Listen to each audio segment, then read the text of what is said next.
Bloeschle Cuisine, une cuisine de qualité suisse, fabriquée par une entreprise familiale à Estavayer. Bloeschle.ch vous présente Radio Fribourg, la quotidienne. Radio Fribourg, la minute verte.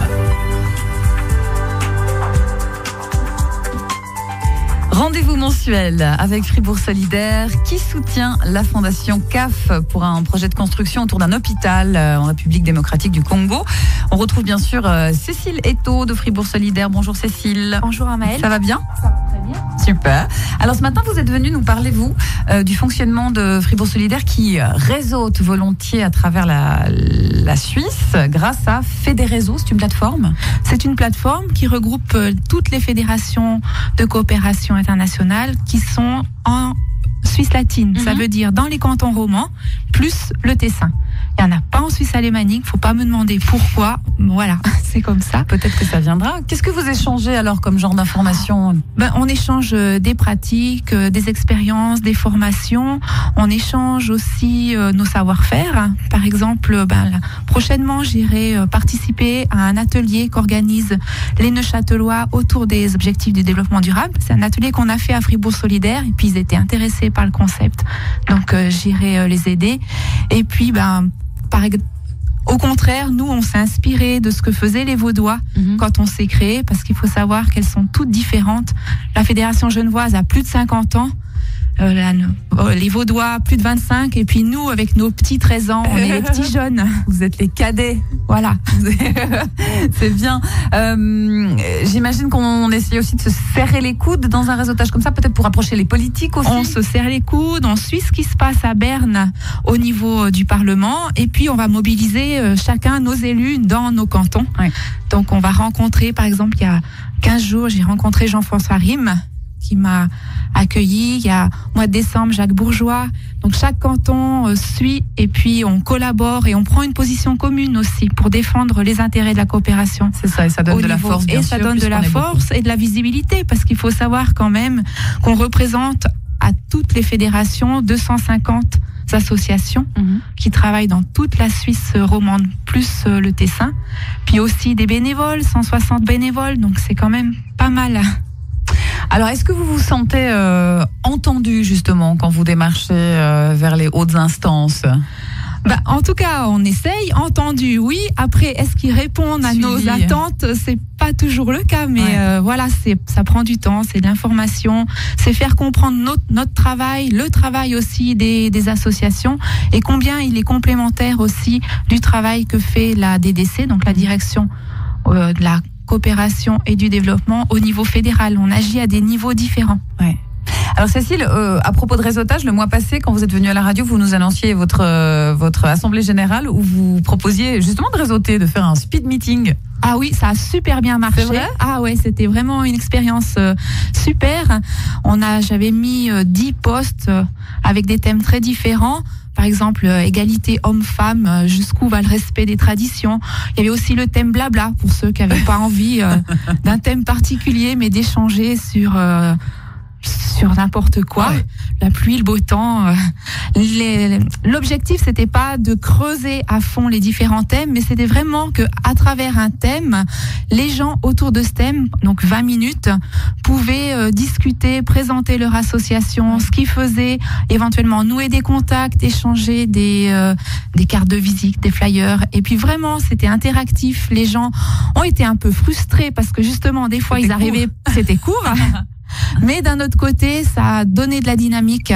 Donc vraiment, je recommande, c'est une bonne expérience. Le speed meeting. Meeting, juste, on avait 50 personnes avec 4 périodes de 20 minutes et ça a très bien fonctionné. Provoquer les rencontres. Exactement. Bon, bonne continuation dans le réseautage, Cécile. Merci. Merci beaucoup. On va saluer Ambroise Boulambeau, qui est président de la fondation CAF. Bonjour Ambroise. Bonjour. Et bienvenue. Comment vous allez ? Merci, je vais bien. Bon, alors super. Avant de parler du projet que Fribourg Solidaire soutient, quelques mots sur la Fondation CAF, ses objectifs en RDC ? La Fondation CAF a été fondée en 2001. Et en 2001, nous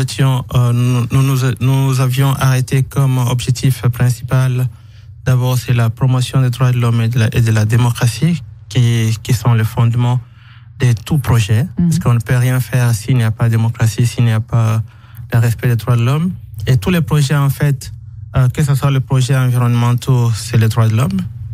Que ce soit les projets d'eau potable, c'est la réalisation des droits de l'homme. Que ce soit les projets d'éducation, c'est la réalisation des droits de l'homme. Et c'est qu'aujourd'hui, nous appelons à objectifs de développement durable. Ouais. On pourrait tout ramener aux droits de l'homme, c'est vrai? Oui. Je crois que vous vous êtes aussi beaucoup occupé à prendre soin des victimes de la guerre dans ce pays. Oui, justement, initialement, c'était, nous avons commencé par la création d'un centre de dépistage de VIH/SIDA et de prévention, et aussi la prise en charge des prisonniers. À l'époque, en 2001, c'était en pleine guerre. C'était difficile de nourrir les prisonniers. D'ailleurs, même aujourd'hui, les prisonniers ne sont pas nourris par l'État. Ce sont les ONG qui s'en occupent. Les traitements aussi, ce sont les ONG qui s'en occupent. Et là, nous le faisions à l'époque avec des fonds des petits citoyens suisses. Et puis, en 2011, c'est à partir de 2011 que nous avons renforcé l'action. D'accord. Alors on va parler de ce projet effectivement qui est soutenu maintenant par Fribourg Solidaire, celui de développer un hôpital qui existe déjà mais qui est dans un état très très vétuste. Ambroise, on parle de Kamituga, une ville minière. Oui, c'est la ville minière par excellence depuis 1923. Il y a encore beaucoup d'or. C'était les sièges de la société minière des Grands Lacs à l'époque, MGL. Et avec une grande population occidentale. Et depuis, à l'époque déjà, ils avaient construit 2 hôpitaux. Vers les années 40, il y avait un hôpital pour les Blancs, c'était la clinique, et puis il y avait un hôpital pour les Noirs. Et après l'indépendance, on a continué, l'hôpital des Blancs est devenu l'hôpital des cadres de la société, et l'hôpital des Noirs est devenu l'hôpital pour tout le monde. Si ce n'est que la population est passée de 20 000 à 160 000 personnes. Oui, c'est que la population est passée à l'époque. À cette époque-là, il y avait un tiers de la population était blanche, donc il y avait 5 000, et 10 000 noirs qui étaient des ouvriers. Et là, il y avait 2 hôpitaux. Oui. Et en 1996, quand la guerre a commencé, il y avait maintenant 20 000 habitants. Et à ce moment-là, il n'y avait plus qu'un seul hôpital, puisque l'hôpital des Blancs était fermé. Et voilà pourquoi, en 2011, nous avons, ensemble avec les populations locales, les leaders locaux, ce qu'on appelle les notables locaux, et on avait décidé qu'on puisse remplacer l'ancienne clinique des Blancs par une clinique pour tous. Ouais. Et c'est ça que nous avons commencé à construire en 2011. Et on a d'abord créé quelque chose dans une maison, une maison d'habitation. C'était une maison d'habitation. Et vite, en 2013, c'était dépassé. Les capacités d'accueil, la vétusté, les installations sanitaires. On a même, par exemple, constaté qu'il n'y avait pas des toilettes ou en tout cas où on peut jeter les placentas. Oui. Donc, il n'y avait pas.